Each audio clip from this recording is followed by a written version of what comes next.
Good evening. Welcome to People's University Around the World in Literature and Language.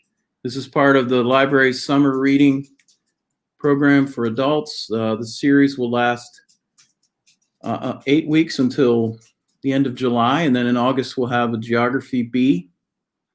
Tonight we'll be going to Russia with Dr. Ian Lanzillotti. He is Assistant Professor of History at Bethany College, specializing in Russian and Soviet history with a particular focus on the Caucasus region, as you'll hear more about tonight. His teaching interests include European, Islamic, and Central Asian history and comparative empire. He grew up in Queens, New York, and Tampa, Florida, and he's here, as I said, tonight. He's going to talk about Tolstoy, two of his novellas, explore Russia with you, and then teach you some words and phrases. So here he is, Dr. Ian. Thank you, Sean. Thanks for having me. Thanks to the Ohio County Public Library. I moved to Wheeling about a year ago, and I've just been really impressed with all the programming you put on, the People's University, Lunch with Books series. It's really fantastic, and I'm honored to be part of this series as well. So first I want to say Dobry večer, good evening to everyone. Yeah, so tonight we're going to explore the Caucasus region, which is the part of Russia that my research focuses on. Very multi-ethnic, diverse part of Russia, mountainous region in southern Russia, through the lens of the great Russian novelist Leo Tolstoy and some of his short fiction, two novellas. And so I'm going to share my screen. I have a PowerPoint that I should be able to show you all while I talk and ask you some questions. I'll ask some questions from time to time, so feel free to chime in on the chat when I ask those questions. So let's see if I can share my screen.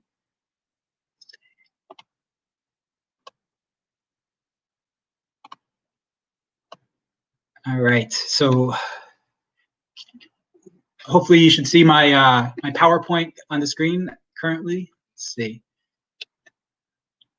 Make sure I get that.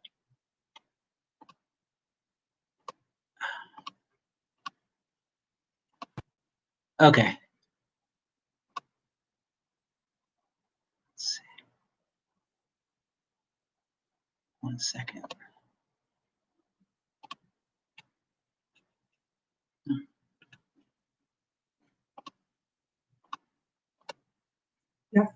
Yeah.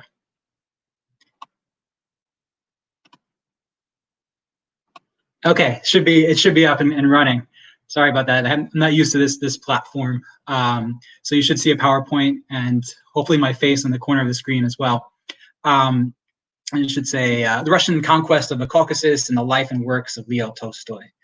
And so the first thing I wanted to ask you all, and I'll probably have to toggle back to my other screen to see your answers, but I'm curious, what associations, for those of you out there, what associations come to mind when you think of Leo Tolstoy? Is there any, yeah, what comes to mind?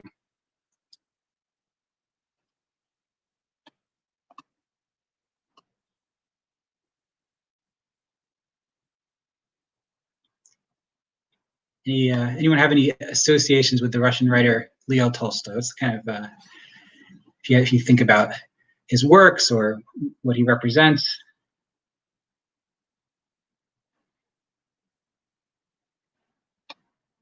It's okay. Maybe nothing. That's fine too. Let's see.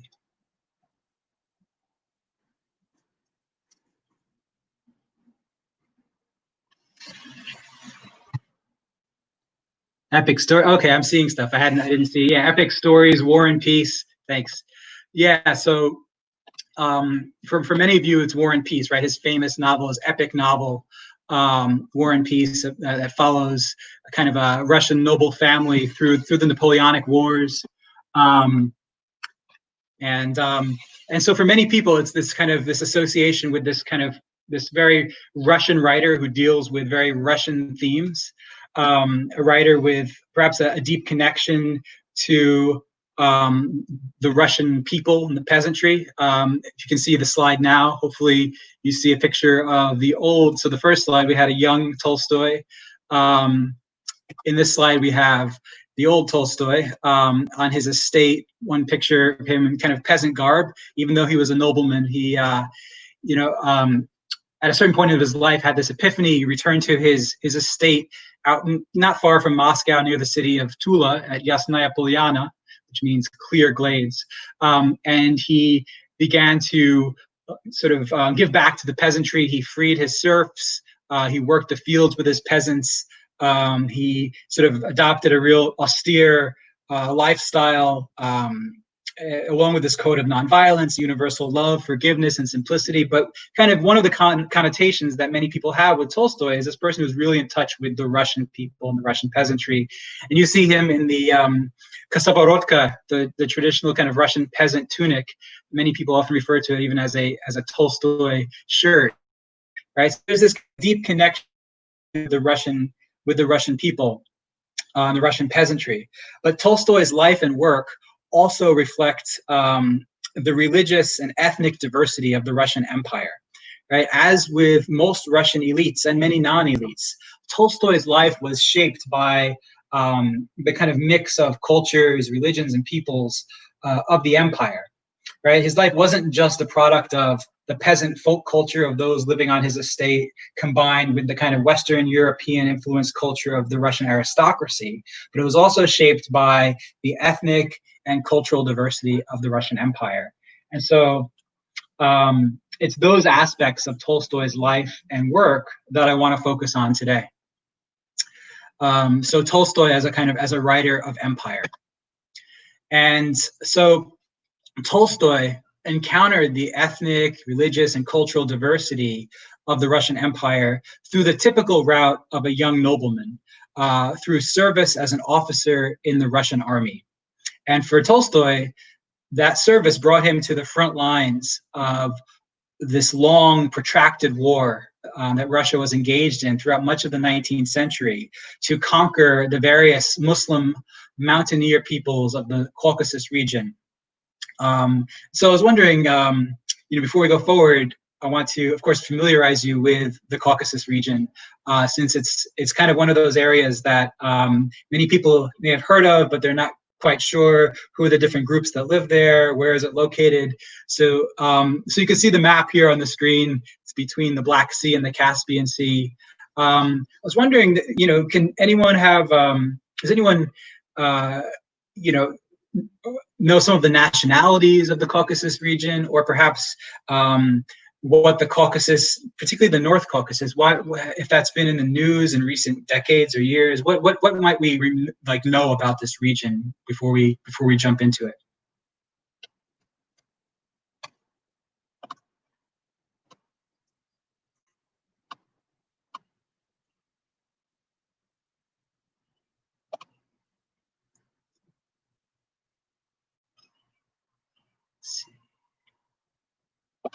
I can see the live comments now. So yeah, so the Sochi Olympics. Yeah, so in 2014, the Winter Olympics were held in the resort town on the Black Sea of Sochi, right? And so that's in the Northwest Caucasus, and that's a part of the Caucasus that Russia very violently, brutally conquered in the middle of the 19th century. It used to be the homeland of one of the mountaineer peoples of the Caucasus called the Circassians, and that area around Sochi on the Black Sea where the Olympics were held was part of the Circassian homeland. So that's definitely, that may have been something that you remember about the Caucasus recently. Other people may remember the Chechen Wars in the 1990s and early 2000s, when the area of Chechnya tried to break away from Russian rule shortly after the collapse of the Soviet Union. And it's in fact in Chechnya where Tolstoy was stationed in the 1850s. So I'm going to go back, say another comment, aware that Georgians live a long time. Yeah, so there's one of the things that the Caucasus is famous for. It's long lives that of this mountaineer population, that they live into their hundreds, the centenarians. So yeah, that's true. The kind of the mountain air, perhaps the fresh, the good diet. But yeah, so they're famous for that. And yeah, Armenians, many left the Ottoman Empire after the Armenian Genocide, and part of Armenia. The part that is today, the independent state of Armenia, is in the South Caucasus, although much of historic Armenia went far beyond that into the Ottoman Empire. Okay, I'm going to go back to sharing my PowerPoint screen.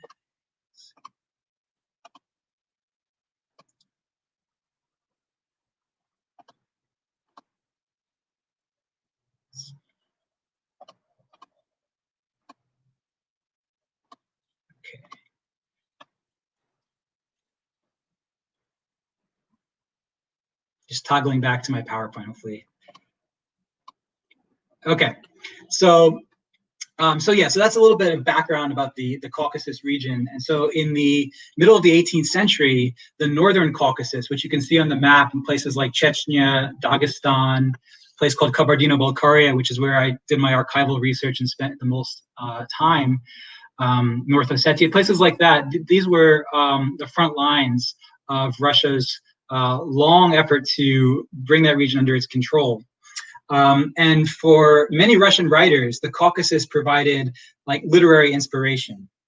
And so one of the things that we're going to do in the talk today is we're going to look at how kind of Tolstoy was different. He approached the Caucasus in his writing differently from many other writers who came before him and after him. So we'll compare Tolstoy's work a little bit with the most famous Russian novel set in the Caucasus, which is Mikhail Lermontov's A Hero of Our Time. And we'll see that unlike many other Russian writers, Tolstoy didn't romanticize the Caucasus. He was actually concerned with the plight of the indigenous peoples of the Caucasus, concerned with how they experienced Russian conquest and colonization. But before we do that, we're going to look at the historical context that the two novellas were set in, which is the Caucasian Wars, right? These long wars that Russia fought to bring the region under its control.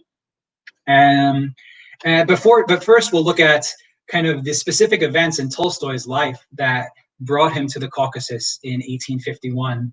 And this will allow us to see how Tolstoy was,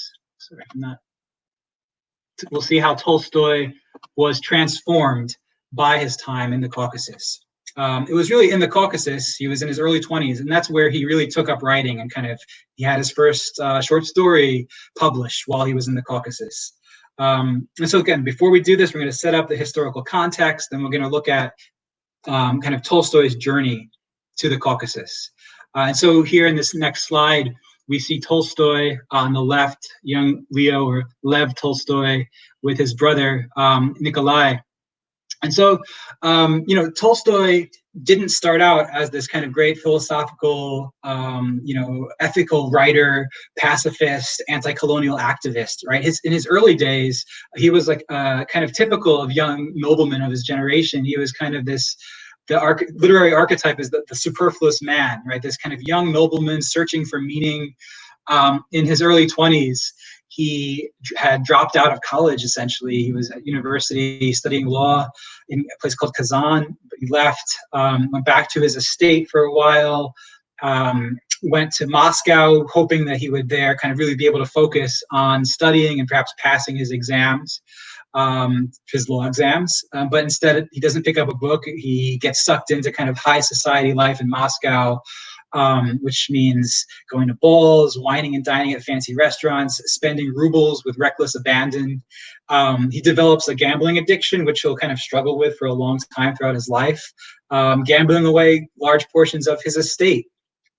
He kind of begins to toy with the idea of being a writer, and he kind of vacillates between these periods of like indulgence, gambling, drinking, carousing, and then like trying to live a real regimented, austere life. And finally, his brother, who's kind of the more successful one at the time, says, "All right, enough of this, Lev. You're coming with me to the Caucasus." His brother was an officer in the military, and he was on leave, and he says, "You're coming back with me to the Caucasus." And so Leo agrees. He thinks this will be a good idea, a kind of fresh start, leave his gambling debts behind, leave his other kind of habits behind, and start over, and perhaps find some adventure in the Caucasus. So that's what ultimately brings him to the Caucasus, where he encounters kind of the height of the Caucasian Wars. And this is, I want to give some background now about some essential kind of context about the Caucasian War. So the Caucasus region, you can see on the map, hopefully on the screen here, you can see kind of in the northern parts. This is a contemporary map, and you see where it says Russia, right? So this is the North Caucasus, and then below you see the South Caucasus, which includes today independent countries, Georgia, Armenia, and Azerbaijan, right? But the part that is still to this day part of Russia is the North Caucasus, which again is this patchwork of various ethnicities, different language groups. You have Turkic languages, Iranian languages, languages that aren't related to any other languages in the world, like Circassian and Chechen, that are they're Caucasian languages. So a really diverse region of mountaineer peoples who had kind of really never been part of any major empires, right? They had kind of been clients of different empires throughout history and so on. But at least in recent history, in the 19th century, leading up to this point, in the 18th and 19th centuries, these were peoples that weren't part of major empires. This region was kind of a part of a zone where the Russians and the Ottoman Empire, Turkey, kind of competed for influence. There is some Russian presence in the region, in the North Caucasus, starting in the 1760s, 1770s, some sporadic clashes as Russian Cossacks. We'll talk more about who the Cossacks were in Russian, Kazaki, which is the name of one of the novellas we'll be talking about.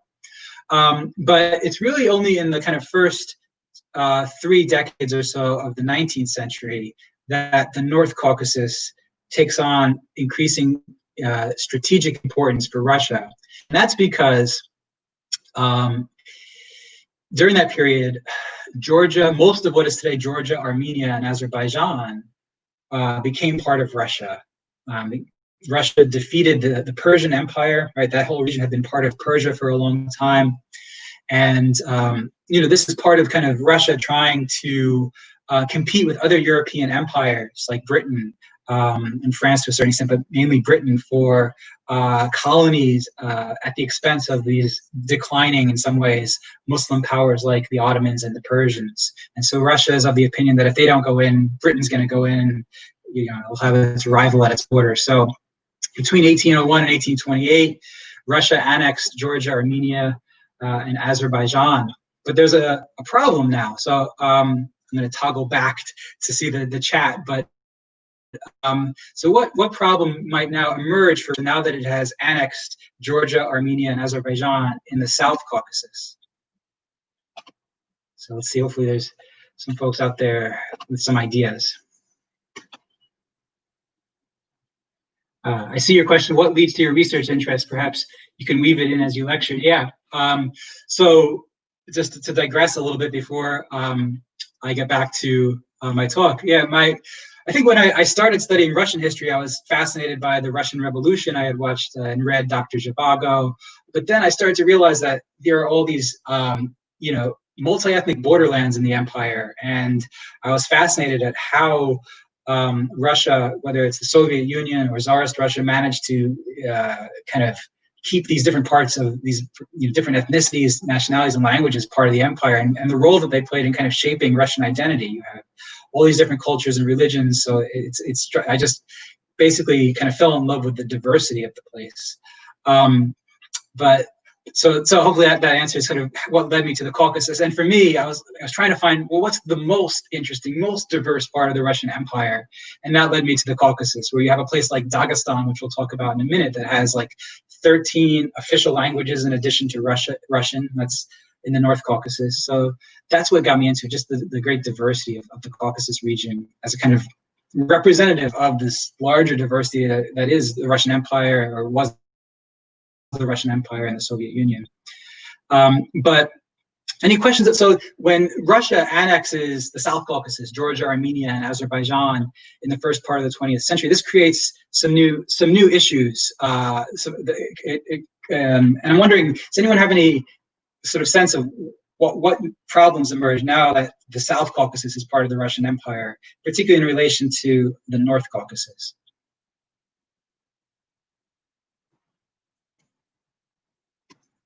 Let's see. Any thoughts about that?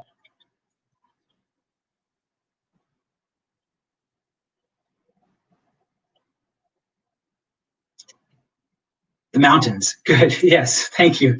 So Russia now needed access. Russia now needed access to its colonies in the South Caucasus, and it had to have a overland route through the Caucasus Mountains, which include the highest peaks in Europe. If you consider the Caucasus part of Europe, Mount Elbrus is higher than anything in the Alps.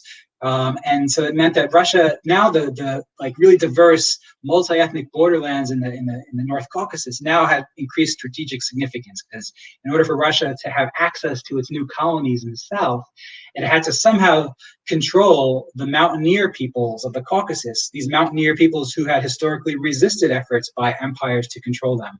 So that's a big challenge, and that's really what the Caucasian War is going, is the need by Russia now to control the North Caucasus in order to have access to its new colonies, Georgia, Armenia, Azerbaijan, using today's terms. Everything kind of went by different terms and different names in the 19th century. Okay, I'm going to share my screen again, so bear with me as I toggle back. We're making do in this distanced environment, so hopefully. All right, can you see my screen again? Let's see. Okay, so the problem was Russia needed access to its colonies now in the south. It had to control the unruly mountain zone. And so what it did, Russia pursued a number of policies that provoked resistance, right, that lead to this larger war. In particular, Russia sends in Cossacks. These are these sort of kind of border troops, right? These frontier societies that had traditionally been pretty free from kind of the Russian state, but served the interest of Russia by guarding the borders. And so Russia sent in these Cossacks to establish kind of cordon lines where, basically the native population, Chechens, Circassians, and others eventually wouldn't be able to cross these lines, and so they were cut off from their pasture land in the plains, right? So you have these mountaineers who are kind of now holed up in their mountain, strongholds, but they can't get to their pasture lands in the foothills and in the plains. So that provokes resistance. Also, for the Russian Empire, for the Tsar, the most important marker of loyalty to the Russian state was your religion. More than if you were Russian ethnically, the most important thing was, are you an Orthodox Christian? And so, part of the Russian strategy for controlling this area was, spreading Orthodoxy through missionary activity. And most of the peoples, I probably already mentioned this earlier, most of the peoples in the North Caucasus were Muslim at this point, or practiced some kind of syncretic, kind of blended mix of Islam with folk religions, and even a little hint of Christianity here and there, but mainly Muslim. And so Orthodox missionary activity provoked resistance. And then the Russian state also interfered with the internal politics and policies of the different tribal communities in the North Caucasus, often appointing kind of corrupt officials who were loyal to Russia, but who weren't supported by the local communities. And so you have sporadic resistance against Russian rule, localized in different parts of the Caucasus here and there until the 1830s. But then several things happen in the 1830s that lead to have a charismatic leader, a kind of Muslim holy warrior who emerges, who can unify the diverse peoples of the Northeast Caucasus and Chechnya and Dagestan. And so that's in the Northeast. And then in the Northwest Caucasus, Russia in 1829 defeats the Ottoman Empire and gets kind of the ability to stake claim to this large area in the Northwest of the Caucasus called Circassia, where Circassians, various Circassian communities lived. And they had no history of really close relations, at least in the Northwest Caucasus, with Russia. They had been under the Ottoman kind of sphere of influence for a while. And so the Circassians resisted Russian rule from 1829 all the way until 1864. And that's the area where Sochi is located. And that's not what we'll talk about today in the context of Tolstoy, because he did his service in the Northeast Caucasus in Chechnya. So there's kind of two wars going on simultaneously. In the Northwest, Russia is struggling to subdue the Circassians, and in the Northeast, Russia is struggling to control other mountaineer communities, Dagestani peoples and Chechens in particular. And that's where Tolstoy would serve. just a little bit more background on the Caucasian Wars. So the thing that really galvanizes resistance to Russian rule in the Northeast Caucasus is a form of Islam called Sufism, Sufi Islam. And so I want to stop again. I'm kind of, as you know, right, interspersing my questions. I don't have like a lot of questions at the end, but interspersed. And so I wanted to ask, Sufi Islam, does anybody have a sense of what is characteristic about Sufism as compared to other forms of Islam? So I'm going to go back to the chat here.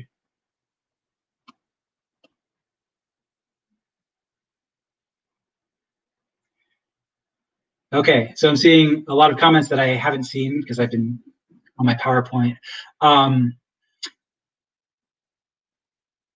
So just in terms of, let's see, when I was there, I was in the Caucasus pretty much every year from 2008 until 2015 or so, for at least brief periods.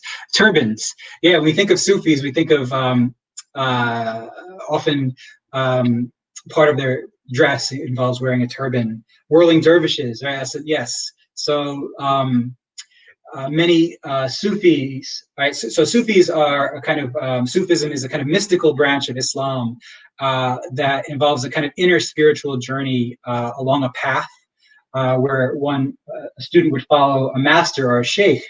And often that journey involves various rituals that involve dancing, right? But to them, it's part of a ritual to get closer to God. And so the whirling dervishes, where you can see this if you go to Turkey, there's these sort of dances where they spin and they pronounce the name of God or some sort of mantra over and over.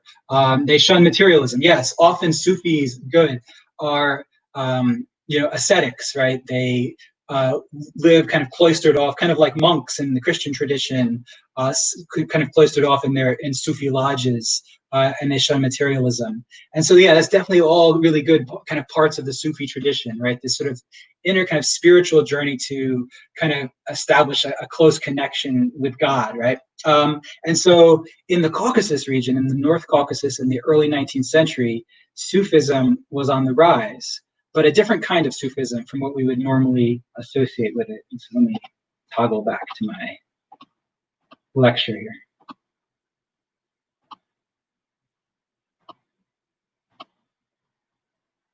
Okay. So you should be able to see my PowerPoint again, hopefully. Okay, so there's a branch of Sufism called the Naqshbandi, if you can see that there on the screen. And they came originally from Central Asia, like what is today Uzbekistan, around the ancient city of Bukhara. And they made their way to Dagestan. You can see that on the map there next to Chechnya. And they particularly made inroads among the largest Dagestani people, the Avars. And so the thing about the Naqshbandi Sufis is they combined the kind of intense spirituality and mysticism with an engagement in the outside world, an engagement with politics. They didn't shun the outside world like many Sufi sects did, and they didn't shun politics. So that's really important. And so it is followers of this Naqshbandi movement that start this movement, both to purify Islam as it was practiced in the Northeast Caucasus, to bring in a kind of more kind of strict adherence to Islamic law, and also to resist Russian rule and local leaders who were collaborating with the Russians. And so in 1828, a holy warrior, or a Ghazi, that's the term for holy warrior, Ghazi Muhammad, establishes the Caucasian imamate, right? The beginnings of what would become a pretty powerful anti-colonial state, a state that would exist all the way until 1859 and would resist Russian rule. A state that was founded on the principle of waging a kind of holy war, jihad, against the Russian colonizers who were coming in to conquer the region. And it became a kind of national liberation war. And major battle early on, the Battle of Gyumri, way up in the mountains. You can see a depiction on the screen. And then way up high in the mountains of the Avar lands of Dagestan, most of the leaders of this movement were encircled by Russian troops. The 60 kind of leading members of the movement die, including Ghazi Muhammad. But one member of this group in particular, a guy named Shamil, manages to escape down these crags and cliffs, escape from kind of Russian encirclement. And he would become eventually this kind of charismatic, really infamous jihadi leader of this movement. He had become a Sufi. He's a Avar by ethnicity of Dagestan. He joined the Sufi Brotherhood in 1830, and by 1834 he becomes the third leader or the third imam of this movement, and he's really successful. He's able to unite the mountaineer peoples, which is something that no one had really been able to do earlier, not just Avars, but Chechens, Lezgins, another group, and some others. And he's able to do this by promoting Sharia law, and kind of he brings a very efficient administration to the Caucasus, to the North Caucasus. And again, miraculously, he's able, they don't have modern weapons, right? And they're up against the European Empire, and they managed to fend off the Russians until 1859. And then, Shamil figures in some of Tolstoy's stories, particularly Hadji-Murat, one of the novellas that we'll talk about today. So that's some important context that I wanted to make sure you understood. So to move forward, I want to talk a little bit now about the Caucasus in the Russian literary imagination. So as I mentioned earlier in the talk, many Russian writers look to the Caucasus for inspiration. And the generation before Tolstoy, the generation of kind of romantic Russian writers, the time of Romanticism in the 1820s to the 1840s,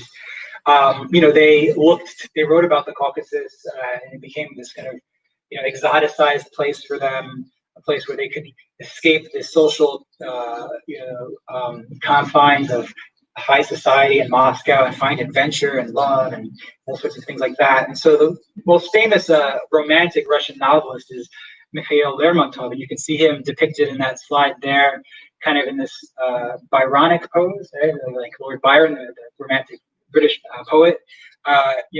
He's posed in a mountain backdrop, dressed like a mountaineer with the burqa that the mountain shepherds of the North Caucasus would wear.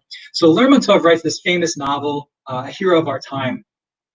And I want to tell you a little bit about the plot of this novel, because it'll help us understand kind of what Tolstoy gets up to in some of his novellas, because Tolstoy really consciously writes against some of the themes of Lermontov's A Hero of Our Time. And so the story is that you have a Circassian prince named Azamat, and he barters his beautiful sister Bella to this Russian officer named Pechorin, a kind of Russian nobleman who's in search of meaning and excitement. And he falls in love with this beautiful Circassian princess, and her brother barters her for a prize horse that he was after. So Azamat kidnaps Bella, and then Pechorin, basically pursues this kind of incessant seduction campaign. Bella ultimately gives in, but once she gives in to Pechorin's advances, of course, the thrill of the chase is over, and Pechorin loses interest in her. Bella becomes unhappier and unhappier. One day, Pechorin is out hunting, and Bella ventures out of the fortress where she had been held captive, only to be captured by her former Circassian admirers and suitor, a guy named Kazvich. Enraged, he plunges a dagger into her back. Injured, Bella is brought back to the fortress, and she dies a couple of days later, suffering from her wounds in the arms of Pechorin. So Bella's story ends tragically, and Pechorin, the kind of romantic, hero or anti-hero, if you will, dies in a duel, just like Lermontov, the romantic writer, would die in a duel at the age of 26. And so we can see in this story, you can kind of see a lot of kind of colonial attitudes.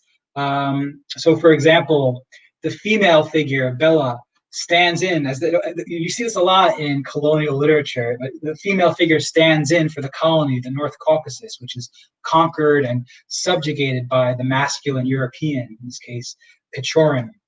And so, and once kidnapped, Bella has little choice but to give in to Pechorin, because if she goes back to her family, she'll bring shame to them. She may be sold off in the slave markets or something like that. So like the colonies were invaded forcefully, Bella has no option but to make the best of the given situation and cooperate and submit to force. So that's kind of colonial or perhaps post-colonial reading of Lermontov romantic novel.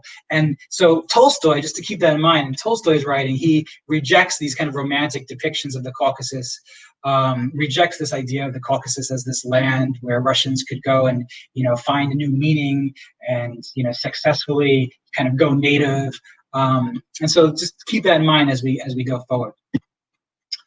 Let's see. So a little bit about how what Tolstoy got up to once he arrived in the Caucasus. So Tolstoy, he ultimately spends about 3 years or so in the Caucasus. Stationed, he follows his brother, who's stationed at a Cossack village, or stanitsa as they were called, just on the Terek River, which was kind of the line between where the Chechens lived and the kind of where Russia began, essentially. But I wanted to ask, who are the Cossacks, right? What do we know? What do you all know about the Cossacks already, or what connotations come to mind, if any? So I'm going to toggle back to the chat and see what you all have to say about that. So we think about the Cossacks, the Kazaki, they come up a lot in Russian depictions of Russia, and particularly depictions of the Russian Empire. So they were brutal and violent. Yes. So they have that reputation, often involved in, for example, the pogroms against Jews in the Russian Empire. They have that reputation. If you've seen Fiddler on the Roof, that might come to mind. Horses, yeah, so they rode on horseback. They're fierce warriors. Yeah, so all good. And so I think in the minds of many people of the Caucasus, too, of the North Caucasus, they associate the Cossacks with war and violence, and there's been a lot of tension historically between the Cossacks, who I mentioned earlier were kind of doing the bidding of hard partying, hard fighting. Yeah, and I think they had an image up before this talk, I think maybe of Ilya Repin painting that showed, I don't know, maybe I'm confusing with something else, but there's a famous painting by the Russian 19th century painter Ilya Repin, and it shows these Cossacks kind of penning a letter to the Ottoman Sultan, kind of who, and just laughing because they're not going to give in to the Sultan's demands, and they're clearly like pretty drunk, and so kind of a hardy bunch, if you will, hard partying, hard fighting. But so those are all true things about the Cossacks. Let me go back to my talk real quick, and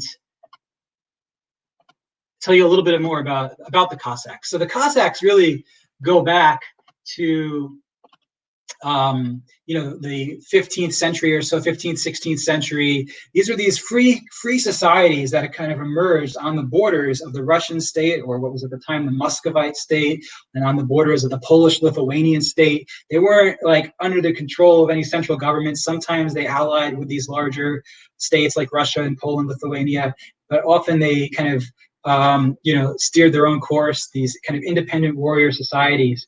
But then gradually they were incorporated into the Russian state. And the Russians, again, they used them to guard the borders of their empire. And so from Siberia to Ukraine, you have Cossack communities. And in the Caucasus, you have the Terek Cossacks.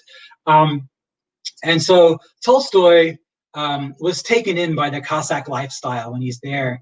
And he's inspired by them to start writing this novella, which would become the Cossacks, based on his experiences.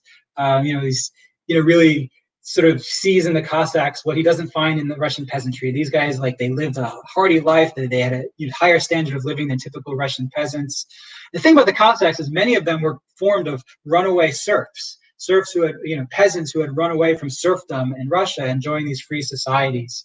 They were really diverse too, often blending culturally and linguistically with the communities at the borderlands. So in the Caucasus, the Terek Cossacks often spoke the local Turkic languages, the local Turkic lingua franca. They dressed, and you can see the way these images, how they're dressed here. They wore they borrowed the outfits of the Caucasus mountaineers, the wool hats, these Cherkeshkas, these shirts that had kind of these holsters for bullets, these wool coats. They lived very similarly. They ate the same food. They had pretty similar lifestyles to the mountaineers, and they were very close, despite being on different sides often of this war. Culturally, the Cossacks were often closer to the Chechens and Circassians that they were fighting against than they were with the kind of Russian noblemen who were coming down as officers and playing soldier and so on. And so Tolstoy was really taken in with the Cossacks. And so what did Tolstoy get up to in the Caucasus when he's there? For one thing, ethnographic research. He spent much of his time with a local kind of Cossack elder, Epifan Sechin, this lively old Cossack in his 80s who was basically his landlord in the village. He took him hunting, played the balalaika for him, regaled him with stories of Cossack life, and of course he was his drinking partner. So ethnographic research, a lot of fun hanging out with this old Cossack guy. Traveled around. He crossed the borders of through the mountain passes from the North Caucasus, along the Georgian military highway, which connected the North Caucasus to Russia's colonies in the south. And he visited a place called Tiflis, which is modern-day Tbilisi, the capital of Georgia, which was, kind of regarded as the Paris of the Caucasus in some ways. It had, wide tree-lined boulevards, operas, theaters, and all the vices that, Tolstoy missed from Moscow and St. Petersburg. So he got into some gambling trouble there. Tolstoy fought. He accompanied his brother on a raid, and ultimately impressed one of the commanders of the Russian forces there, a guy named Alexander Baryatinsky, who then said, basically convinced him to allow Tolstoy to join up with his brother's regiment. So Tolstoy becomes, an officer. And so what's the nature of the fighting that Tolstoy witnessed? So, it's a guerrilla war. The Chechens and others employed hit-and-run tactics. They would cross over the line, stage a raid on a Cossack stanitsa, and then go back to the mountains. They used the dense forests for cover. And so the Russians responded with a kind of ecological warfare. They would send Russian troops out, including young Tolstoy, into the woods, which basically chronicles the monotony out day after day and chopping down trees to remove cover. And then the other thing that the Russians would do, kind of notoriously, is destroy villages. If there was a raid and they knew kind of more or less where the Chechen raiders came from, what village, they'd go in and completely burn down the village, killing innocent people, many along the way. So that was just a little bit about the type of fighting that Tolstoy participated in, witnessed, was horrified by in general. And Tolstoy began his writing in the Caucasus. He got his first publication, a short story called Childhood, published in a famous journal called The Contemporary. And that was in late 1851. And that same journal would then ask for more of his writing. And they published his next work, The Raid, which is based on his experiences going on these raids. And that was published in 1852. So lastly, in terms of Tolstoy and the Caucasus, the kind of historical experience, it's important to understand Tolstoy's legacy. So particularly among the Chechens with whom he was in contact with. So the Chechens to this day admire Tolstoy for befriending them, for treating them with respect, and for accurately depicting them in his writing.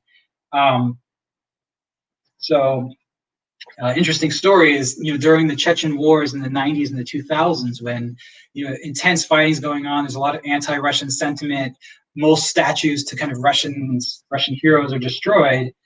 The Tolstoy Museum in that Cossack village, Starogolodkovskaya, is kept open, and the Tolstoy monument is kept up, and it's there to this day. And so the Chechens have a lot of respect for Tolstoy. And so Tolstoy would stay in the Caucasus until 1854, at which point he eagerly jumped at the chance to see action in the Crimean War, and so he left for another kind of borderland of the Russian Empire. All right, so at this point, first of all, I want to pause and see if there's any questions about anything that I've talked about to this point regarding Tolstoy, his experiences, anything like that. So let me go back to the chat before I jump into the two novellas that I'm going to talk about. So let's see.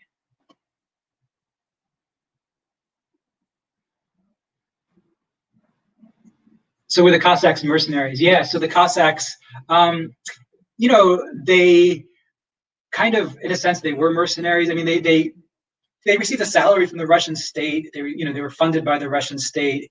They were part of the Russian military, but they had their own, you know, autonomy. That autonomy is gradually curtailed and curtailed and curtailed. So their kind of status as mercenaries early on, kind of we can see them that way, and then later we can see them more as kind of sort of, in a sense, kind of paramilitary or auxiliary forces of the Russian military. Hard to picture Tolstoy as a fighter. Yeah, so he was horrified by it for sure, and that's kind of you know, his experiences in the Caucasus kind of make him who he became. This, you know, he's famed for being, you know, pacifist, anti-war writer, and you know, in large part it's due to his experiences in the Caucasus. Okay, so if there's no more questions, I'm going to jump back in, but feel free at any time to shoot me a question.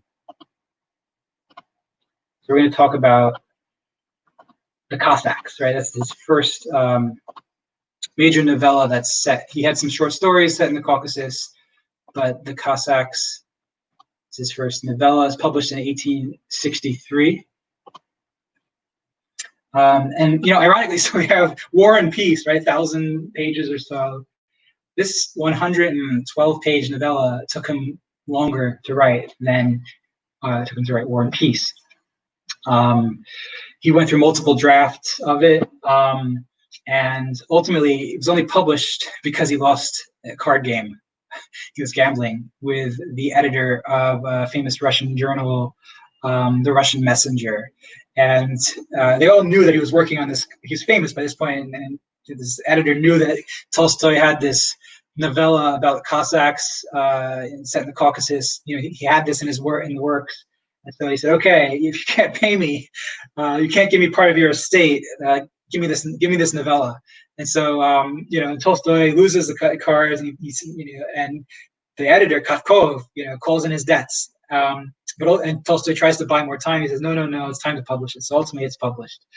Anyways, the Cossacks is kind of a metaphor for Tolstoy's spiritual journey during that kind of the younger years of his life in his 20s, before his marriage, right? As he kind of, in a sense, sowed his wild oats, decided, you know, okay, it's time to go back to Russia, go back to my normal life, and raise a family, settle down, go back to my estate. And so the Cossacks is autobiographical in many ways. The hero is a young officer who kind of leaves Moscow society. You know, he's kind of lost, looking for meaning, privileged young guy. So, and he, in many ways, represents the young Tolstoy. He comes to the Caucasus. He idolizes the Cossack way of life.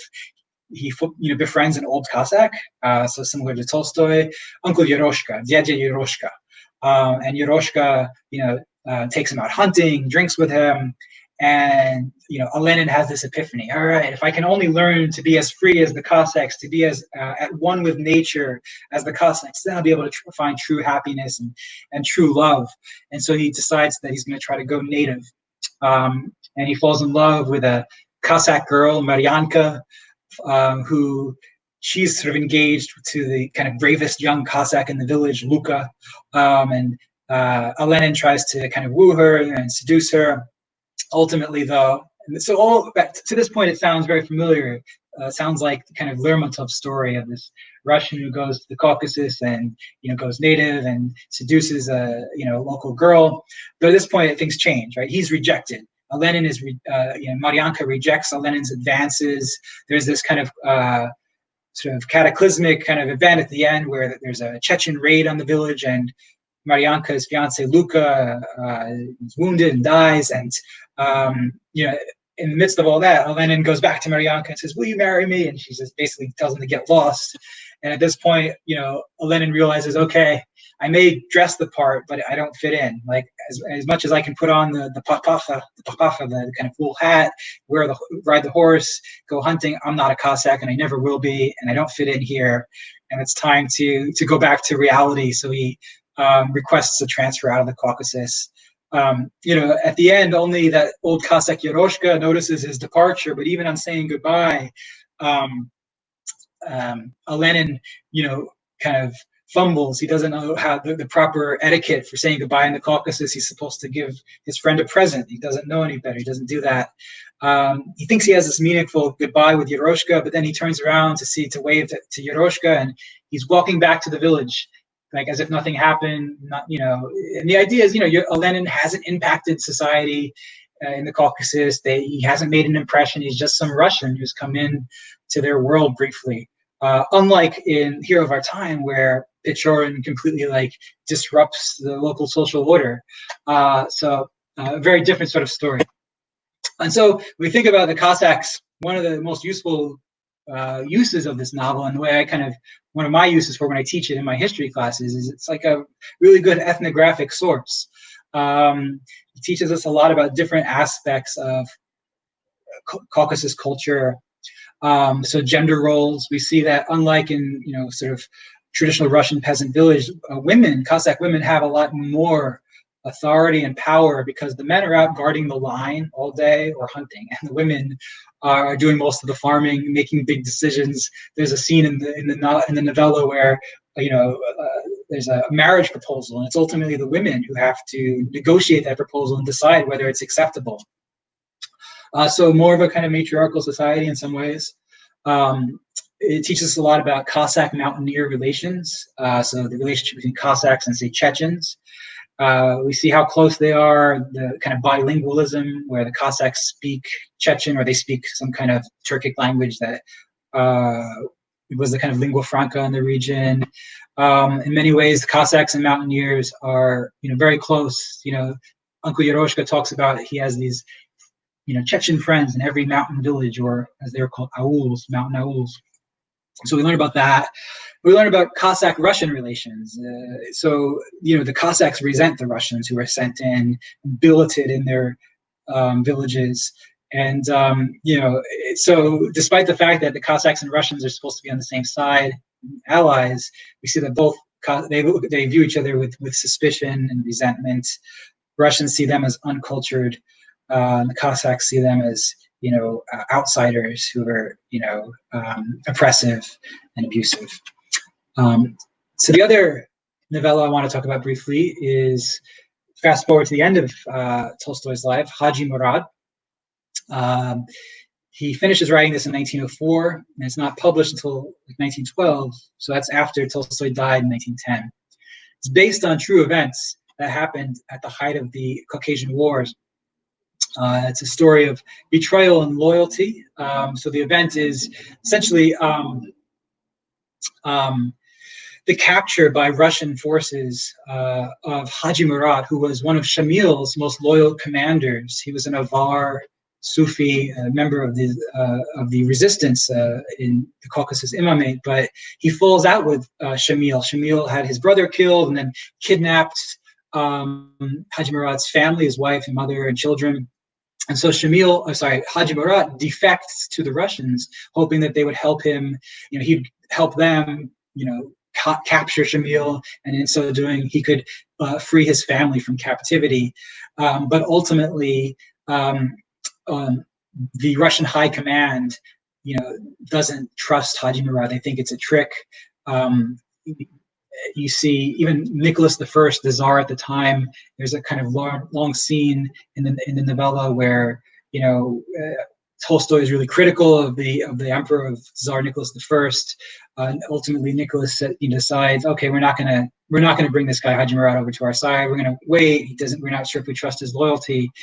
And so ultimately, Hadji-Murat tires of waiting, and he flees from his kind of house arrest in the Russian fortress. Tries to get his followers. He tries to evade his Russian kind of overseers, and tries to escape back to the mountains. But ultimately, is killed by Russian forces. And at the end of the novella, they bring back his head to show that he had died. And and then kind of many people in Tiflis, in the capital, the colonial capital in Georgia, talk about how this is such a shame, how he was this proud noble warrior who's been chopped down by the Russians. there are other important aspects to the novel. A lot of it deals with this encounter between kind of Caucasus native culture and Western culture. And in many senses, the Caucasus comes out looking much better than Western culture. The West is seen as materialistic. Russia is seen as this kind of overly bureaucratic, materialistic society. And the Caucasus is seen as a kind of a healthier, more noble, culture. So, much of the novella is kind of a critique of Russia and its policies in the Caucasus, even more so than in the Cossacks. In Hadji-Murat, you have these long descriptions of Russian raids on Chechen villages where, all sorts of brutalities are carried out and villages burned down, innocent people are killed.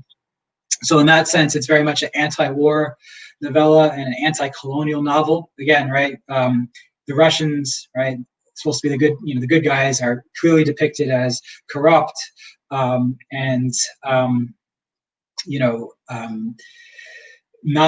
bringing civilization, not bringing anything positive to the peoples of the Caucasus. There's kind of these scenes where Hadji-Murat is taken to balls and taken to the theater, but ultimately, he's not impressed by any of it. He sees through it all.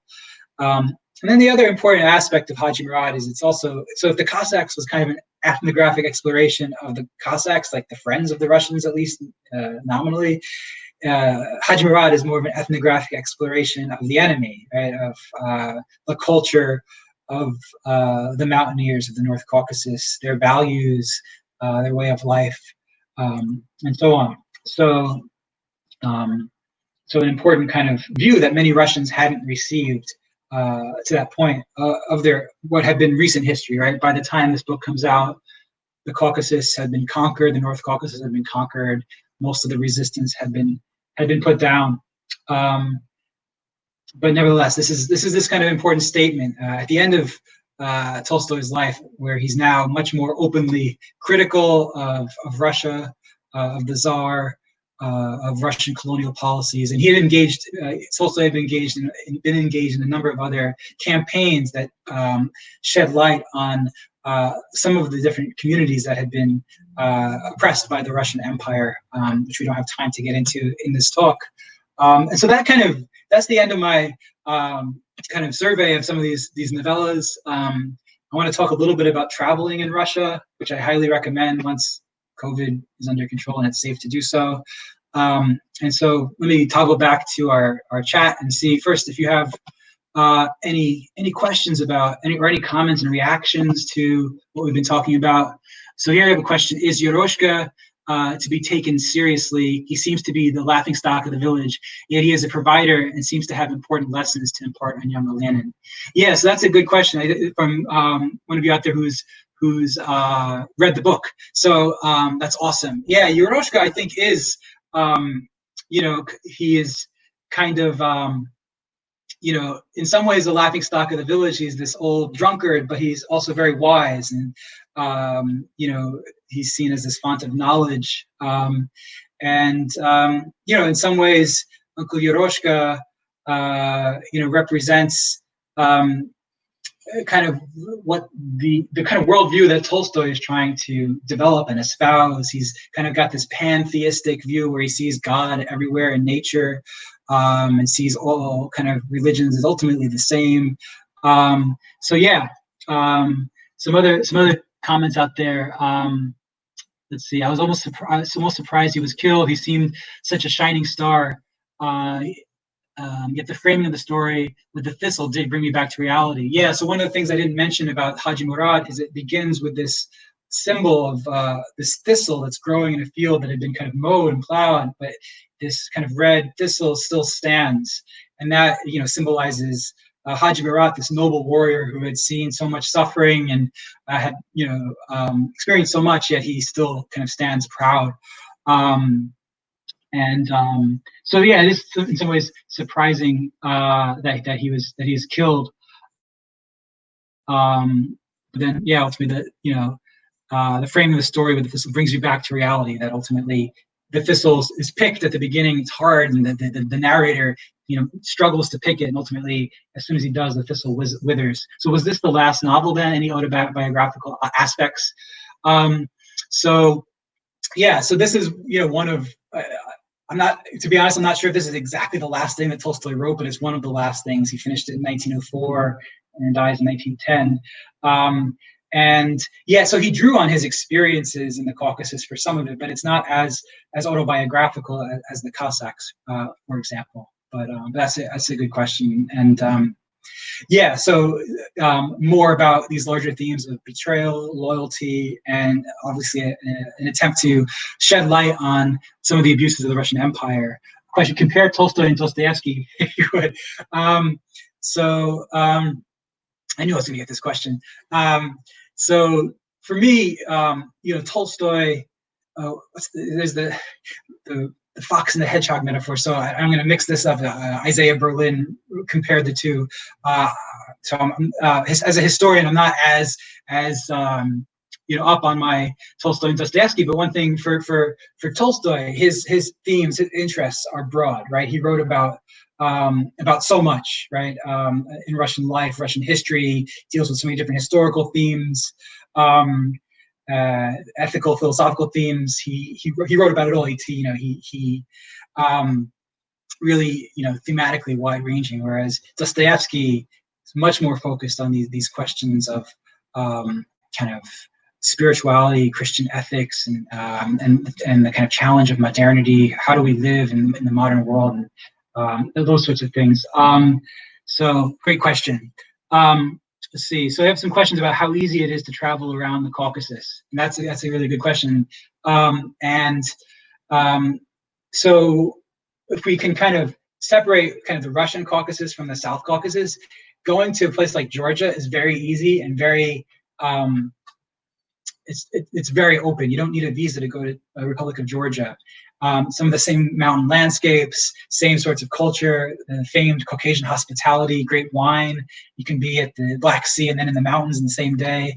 Tbilisi is a great city, so I would recommend to anyone, go to Georgia. It's such a beautiful place. The people are so welcoming, and they need visitors, right? And I could talk more about Georgia if anyone's interested, but the North Caucasus is safe to travel around. So a lot of people think about terrorism, they think about Chechnya, but there's so many other parts of the North Caucasus that really haven't experienced those problems, or not as much. And in the last 5-10 years, it's very safe in general. Georgian food is delicious, I definitely agree. Hachapuri is excellent, like Georgian pizza, basically.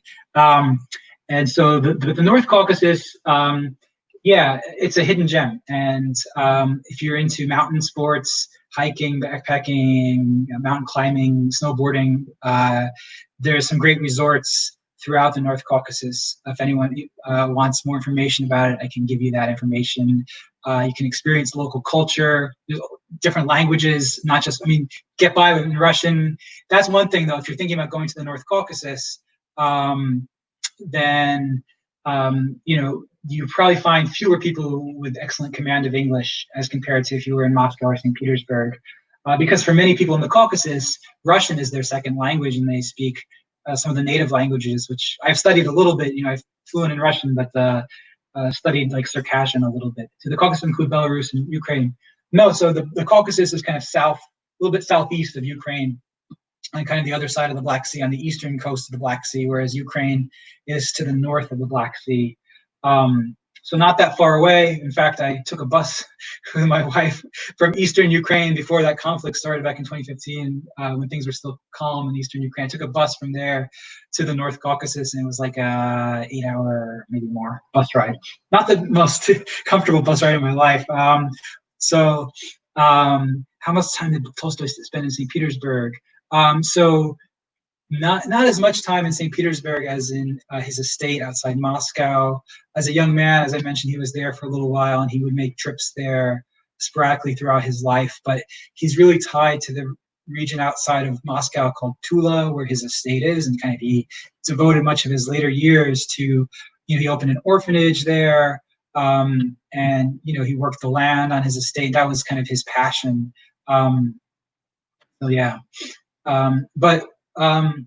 One thing I want to mention about travel to Russia that kind of is essential knowledge is that you need a visa, right? Unfortunately, unless you go on a Baltic cruise, which stops in St. Petersburg.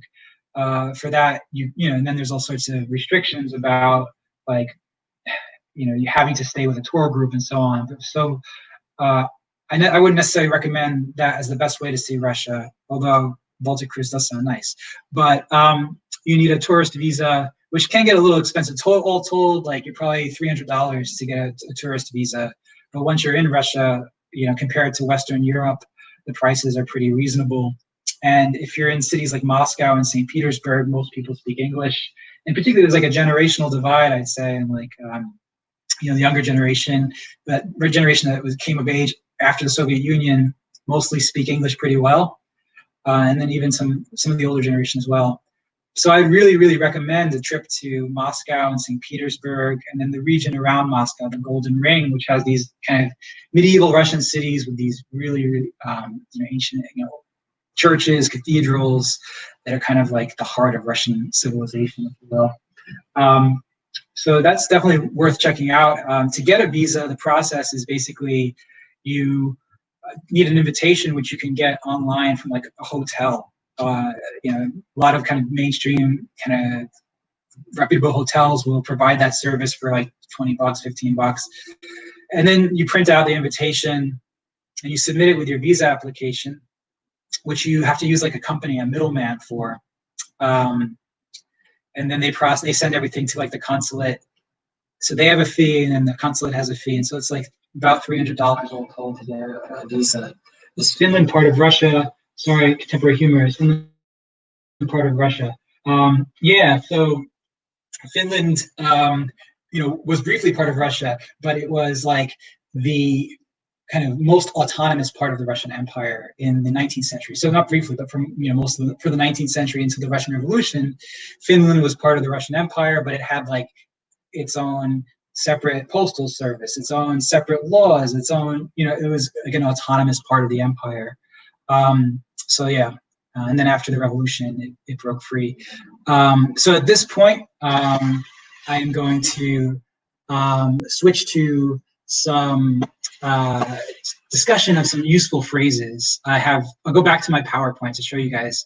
But first, does anyone know any Russian phrases off the top of their head that they've studied that they want to share with us? I know we can't hear each other, which kind of makes this language exercise less interactive than otherwise would be. But or is there anything that you particularly want to know how to say? But it might be on my list, but I'll kind of ask that first before we go forward. Я не знаю ничего. Okay, very good. So I don't know anything. Я немножко знаю, поэтому я вам расскажу. So I know a little bit, so I'll tell you about о русском языке, about Russian language.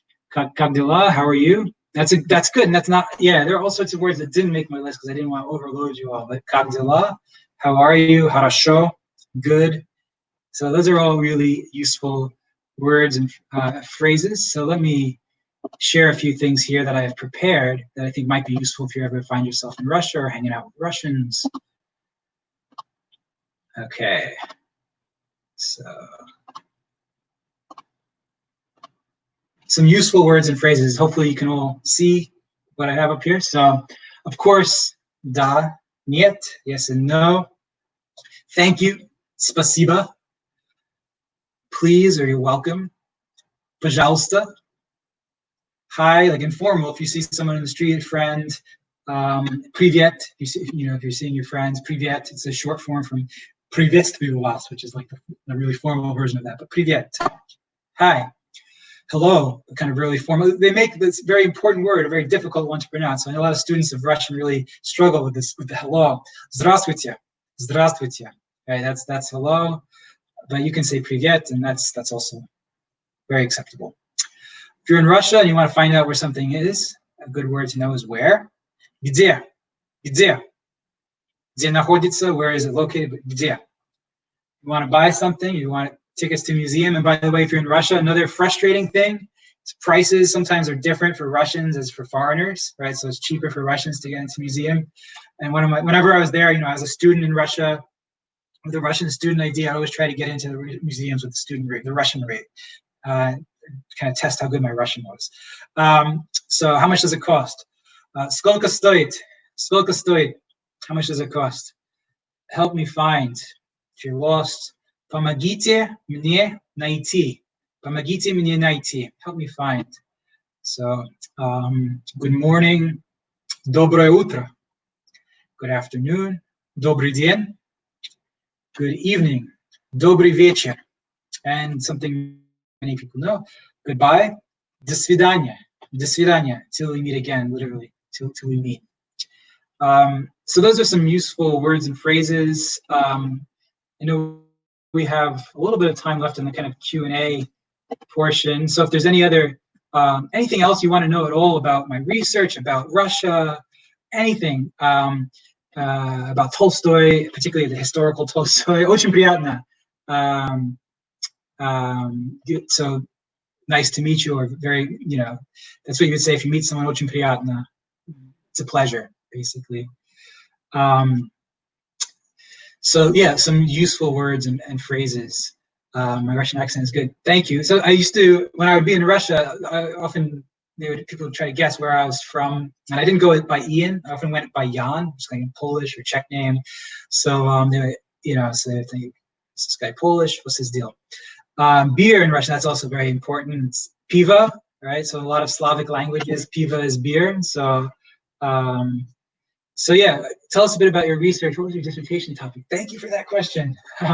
So my research focuses on kind of why some parts of the Caucasus region saw violence, particularly during the breakup of the Soviet Union and at other times, while other parts of the Caucasus were more peaceful. And so I look at a part of the Caucasus called Kabardino-Balkaria, which you know, did not experience like much, really any violence during the breakup of the Soviet Union, despite having a lot of tensions between its multi-ethnic population. You have Russians, a group called Kabardians, and Balkars.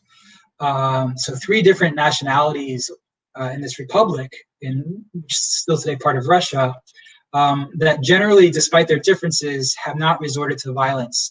And I look at kind of what went on over the longue array of Russian history and Russian colonization that led to that situation. In particular, I find that, you know, they became kind of interdependent stakeholders in a system of interethnic relations where each kind of group lived in different zones, like mountains, plains, and they kind of depended on each other for their needs, for food, for, you know, they were kind of complementary in that way. And that complementary relationship lasted and kind of endured through the centuries, through several centuries of Russian rule in the region. So it's a story of kind of intercommunal peace and harmony, which is, I think, a needed aspect of the history of that region, since it's so often we read about the Caucasus in relation to war and conflict. And I want to show that you know, that wasn't always the case, and it's not the case in many parts of the region. So that's what I focus on. My research focuses on, and I have a book coming out. So it's called Land, Community, and the State in the Caucasus, Kabardino-Balkaria, from Tsarist Conquest to Post-Soviet Politics. It'll be out hopefully by the end of the year by Bloomsbury Press. Any other questions before we finish up for tonight? It's been a pleasure talking to you all. Thanks, Beth. Not to mention your observation that began your research. So thank you so much, everyone. I appreciate all your questions and recommendations for contemporary Russian literature or any books on Russian history. So I would really, one of the best books of Russian history, if you're interested in kind of Russian cultural history and really approaching Russia through the lens of like Tolstoy and other writers, is by Orlando Figes, and it's called Natasha's Dance, which the title comes from part of Tolstoy's War and Peace. So that's a really good read. If you're interested in the history of the Caucasus region, Charles King's The Ghost of Freedom is a good kind of popular history that kind of covers the history of the region from Russian conquest to the present. So yeah, good. Read some more Tolstoy. I always love to go back and reread Tolstoy, and so this is a good time to do it while we're all social distancing and so on. Is there any interest among Russian leaders to retake areas that became independent? That's also a good question. And of course, yeah, so if we think about the conflict in eastern Ukraine, do you think you can see it in that context of that question you raised about interest in taking back, or at least asserting influence over regions that used to be part of the Russian Empire? Russia still, I mean, there are many sort of more informal ways that Russia still tries to maintain its influence in the former Soviet republics. We could talk a lot about that, including in Georgia. There are these frozen conflicts in Georgia between some of the smaller nationalities of Georgia, and Russia has used those to continue to maintain an influence.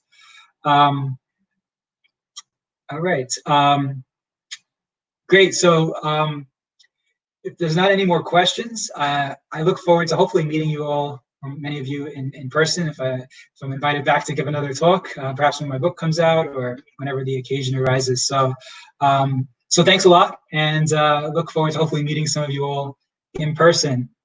Okay, have a good evening, stay safe, and thank you so much for your attention. It's been great. Have a good night. Bye-bye.